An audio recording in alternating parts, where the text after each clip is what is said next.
Assalamualaikum warahmatullahi wabarakatuh. Waalaikumsalam warahmatullahi wabarakatuh. Bro Enesis, jumpa lagi dalam acara Ngopi. Ngobrol perihal Ihsan. Ustadz, Yap, pagi ini udah ngopi belum memang?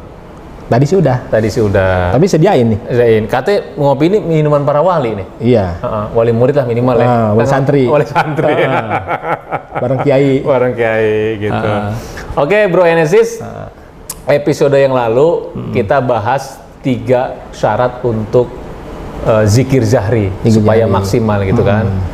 Nah, di syarat yang kedua itu Bro Enesis masih ingat nggak bahwa itu zikir harus mantap dan terarah. Mantap terarah itu harus melewati titik-titik latifah. Nah, pertanyaannya nih Ustadz, emang di latifah itu ada apa sih? Perlu dilewatin segala itu. Kalimat zikir la ilaha illallah itu. Iya. Iya. Kemarin sih saya lewat latifah ada selendangnya, ada mukenanya. Itu latifah anaknya Pak RT, saya mau juga Gimana? Ya, jadi gini. Jadi kan latifah itu sebenarnya kan titik-titik kehalusan di dalam diri kita. Tapi tentu bukan diri yang fisik ini. Tapi diri yang nafs, diri yang ruhani. Ya, diri yang ruhani artinya di dalam ruh kita. Nah, di titik-titik inilah kemarin sudah saya tunjukkan kan 7 titik-titiknya ya. 7 titik. Mungkin bisa di-review sedikit. Yang pertama, latifah susu kiri bawah susu kiri, latifatul kolbi. Latifatul ruhi. Ya, latifatul siri. Latifatul khofi. Latifatul khofi. Latifatul akhfa. Latifatul nafsi. Sekujur tubuh dengan simbolnya di sini. Simbolnya di ubun-ubun. Latifatul kolab. Ya. Jadi ada 7 ya. 7 gini begini nih. Terserah deh. Gitu. Kalau ini hilang atuh repot. Nah, kenapa tadi kita perlu ya zikir itu perlu mengenai ya ke-7 titik ini? Ada apakah di latifah itu?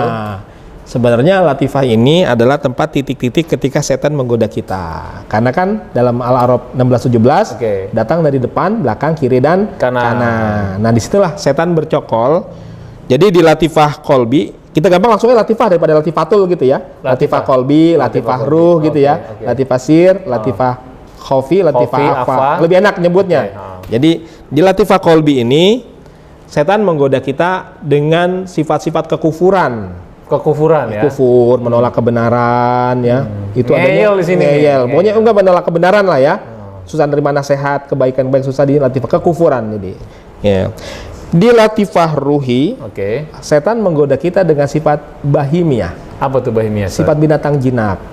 Binatang jinak maksudnya? Binatang jinak kan binatang itu kan senangnya ya kelakuannya makan, tidur, kawin. Makan, tidur, ketiga itu aja kan. Makan, minum, termasuk makan, minum ya. Tidur, kawin. Maka manusia yang perilakunya seperti itu bahkan berlebih-lebihan. Tidak punya hal yang lain selain 3 hal itu ya, bahkan sudah tidak kenal halal dan haram, maka dia punya karakter kebinatangan, khususnya binatang jinak, bahimiyah.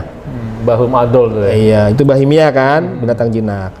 Di sini latifah yang ketiga, setan bercokol. Binatang jinak tuh ada sifat-sifat apa aja? Yang dominan tadi itu makan malas dong ya, makan, ya pokoknya malas ya, pokoknya begitulah, makan, minum, kawin. Tidur, kawin ya. Makan, minum, tidur, kawin. Itulah 3 itu.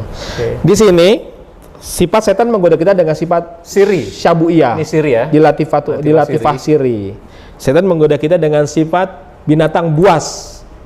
Jadi liar, galak, pemarah, mau zolim kepada orang lain. Pokoknya sifatnya binatang buas kan?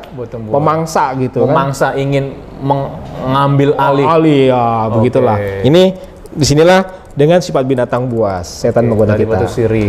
Di latifah khofi yang keempat, ya, setan menggoda kita dengan sifatnya sendiri, sifat syaitoniah. Sifat apa tuh? Kazib, dusta, iri, dengki, hasud. Berarti kalau banyak bohong itu temennya dong? Nah itu. Jadi kalau kita ada godaan-godaan untuk dusta, bohong, iri, dengki, nggak boleh. Kalau iri itu kan, kalau ngiri, tahu nggak definisi ngiri? Nanti kalau ngiri itu definisinya bukan nganan lah. Nah, itu dia. Ngiri ya kagak nganan gitu ya. Kalau dengki, bahasa gampangnya susah lihat orang seneng lihat orang susah, itu dengki. Nah, ini sifat setan tuh. Di latifah Khofi yang keempat. Setan ngegoda di situ. Jangan diterusin dulu, Ustaz. Terus ngapain dong? Kita hilang dulu biar kita hafal. Latifatul qalbi ini adalah sifat kekufuran, ngeyel gitu tadi ya. Susah dapat nasihat. Bukan dapat, susah menerima kebenaran. Geser ke kanan, latifah ruhi. Di sini ingat aja binatang jinak. Binatang jinak tuh kerjanya diempanin terus. Makan, tidur, kawin. Gitu. Tapi berlebihan ya, nggak kenal halal haram. Oh iya, berlebihan. Begitu. Kalau cuma makan, tidur, kawin, tapi halal boleh. Iya. Saya juga makan, tidur, kawin juga, tapi nggak berlebihan. Gitu ya. Kok jadi ngaku gue, Ustaz? Nah, naik ke atas dikit. Sini ke kiri dulu, ke kiri. Balik kayak ke kiri. Kiri dulu. Kiri itu latifah sirri. Ini adalah binatang buas. Mengambil hak orang lain, memangsa orang lain. Pemarah gitu juga. Zolim. Geser ke kanan, di atas susu kanan, latifah Khofi ini tadi adalah sifat setonia, kayak banyak bohong nih. Makanya Bro Ensis jangan banyak bohong. Nanti ketahuan. Nanti dikit bohong dong. Nggak boleh banyak bohong. Berarti kalau dikit boleh. Enggak, artinya jangan bohong. Jangan bohong. Sama sekali. Kalau dikit-dikit ya itu nasib. Tapi tetap jangan. Yang penting nggak boleh bohong. Nggak boleh bohong. Oke, tadi sudah 4. Yang kelima, latifah akhfa. Akhfa yang paling tengah. Sebenarnya kalau dalam susunan latifah ini yang terdalam. Jadi yang terdalam itu yang kelima itu. Maksudnya terdalam? Jadi kalau kolbu makin ke dalam itu titik terdalam lapisannya. Terdalam adalah latifah yang kelima. Makanya di sini adalah yang digoda oleh setan adalah sifat robaniyah. Sifat ketuhanan. Bukan berarti kita jadi Tuhan, bukan. Tapi kan hak Tuhan itu yang berhak mengaku aku yang paling. Aku yang paling hebat, aku yang paling suci, aku yang paling segalanya. Nah, kan setan menggoda kita di situ. Kalau kita merasa paling hebat nih, paling kaya, paling pinter, pokoknya segala paling di situ ya. Sifat ego, keakuan, sifat keakuan, setan menggoda kita itu di latifah akhfa. Sebut itu robaniyah jadinya. Itu adalah digoda dengan sifat robaniyah, sifat ketuhanan. Makanya kan dalam hadis qudsi dikatakan bahwa kesombongan itu adalah selendangku. Siapa yang mengambil selendangku maka akan menerima azabku. Haknya Allah kan ngaku yang paling. Berarti bisa dikatakan gini, Ustaz, atribut ketuhanan itu mutlak kita pergunakan, maksudnya gitu. Itu yang godaannya di situ. Jadi merasa paling besar. Nah, itu yang nggak boleh sebenarnya, nggak boleh dipakai. Haknya Allah. Tadi kesombongan itu adalah selendangku kan gitu. Iya, keakuan tadi kan yang merasa paling itu. Kalau kita justru merasa harusnya bukan apa-apa, bukan siapa-siapa. Paling rendah itu. Paling rendah. Karena tarekat katanya lomba-lomba merendahkan diri. Bukan tinggi-tinggian ya, tapi main rendah-rendahan. Ini lagi rendah-rendahan dulu musuh. Gitu. Jadi itu latifah apa ya, Ustaz? Yang kelima. Naik lagi saat ke atas, Ustaz. Nah, yang keenam sini latifatun nafsi ini, latifah nafsi ini adalah tempatnya hayalan dan panjang angan-angan. Jadi kalau lagi zikir tiba-tiba ngayal tetangga. Lagi nggak zikir itu banyak ngayal. Nah kalau nggak zikir wajar. Yang jadi masalah kan lagi zikir juga ngayal. Ini jadi masalah. Karena memang disinilah emang godaannya setan yang menarik kita dengan hayalan, panjang angan-angan dan sebagainya. Nah yang terakhir adalah yang ketujuh, kan itu simbolisasi saja ya. Sebenarnya sekujur badan. Itulah dengan kemalasan dan berat ibadah, kejahilan juga di situ. Jadi berat ibadah, malas itu di fisik kan, di jasad kan. Jadi mau diajak kebaikan kayak bawaannya berat, bawaannya susah, bawaannya malas. Itulah yang setan menggodanya itu di latifah kolab. Malas, berat ini karena seluruh nih, karena makan seluruh Ustaz ya. Iya. Nah yang paling berat latifah mana, Ustaz?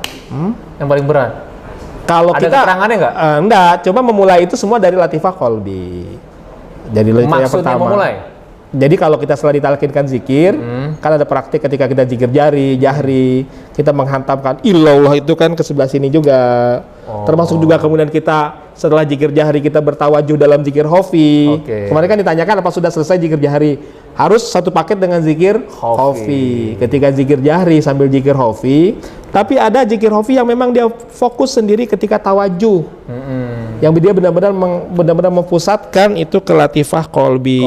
Jadi benar-benar di situ kita menenggelamkan diri, meniadakan diri kita, hanya ingat hanya kepada Allah. Tapi titik fokusnya adalah ya di latifah qalbi. Ya. Gimana netizen nih, para bro and sis, cukup lugas kan yang disampaikan oleh Ustadz Andika.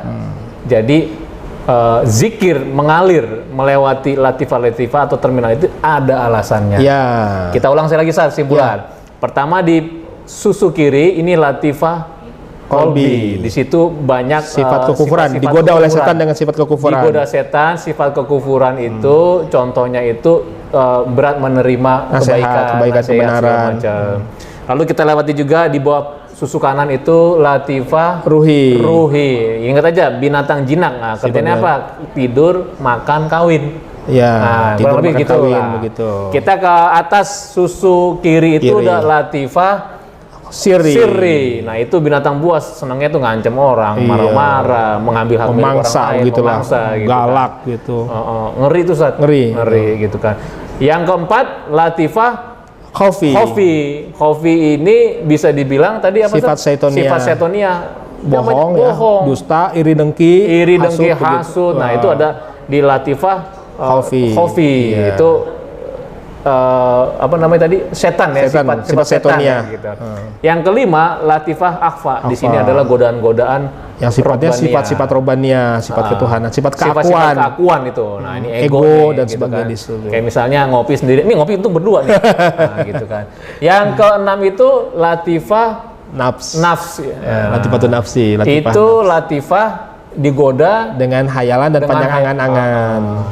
Lagi zikir tiba-tiba ingat nih di rumah bini udah nyiapin rendang belum? Kan gitu ngayal deh gitu kan. Besok kira-kira apa namanya bos masuk apa enggak nih gitu ngayal. Itu latifah tuh nafsi. Terakhir ada malas ibadah latifah tuh kul jasad ya, sekujur badan. Ya. Ini simbolisasinya. Kolab simbolnya seperti itu. Jadi ada 7 nih sesuai dengan banyaknya surat di Al-Fatihah kalau gitu, Ustaz. Iya, bisa jadi. Bukan bisa jadi, emang pas 7. Emangnya pas 7. Al-Fatihah emang 7. Maksudnya disamakan yang ini bisa jadi gitu, disamakannya. Gitu. Oke, Bro Enesis, insyaallah kita jumpa lagi episode yang akan datang untuk membahas tentang zikir sirri, Ustaz. Zikir sirri. Kan belum dibahas. Oh, gitu. Gimana caranya supaya kita zikir sirnya itu, zikir khofinya itu majlab. Oke, Ustaz. Masih bisa mau datang kan besok? Insyaallah. Oke. Kalau gitu jumpa lagi esok hari dalam acara ngopi, ngobrol perihal ihsan. Assalamualaikum warahmatullahi wabarakatuh. Waalaikumsalam warahmatullahi wabarakatuh.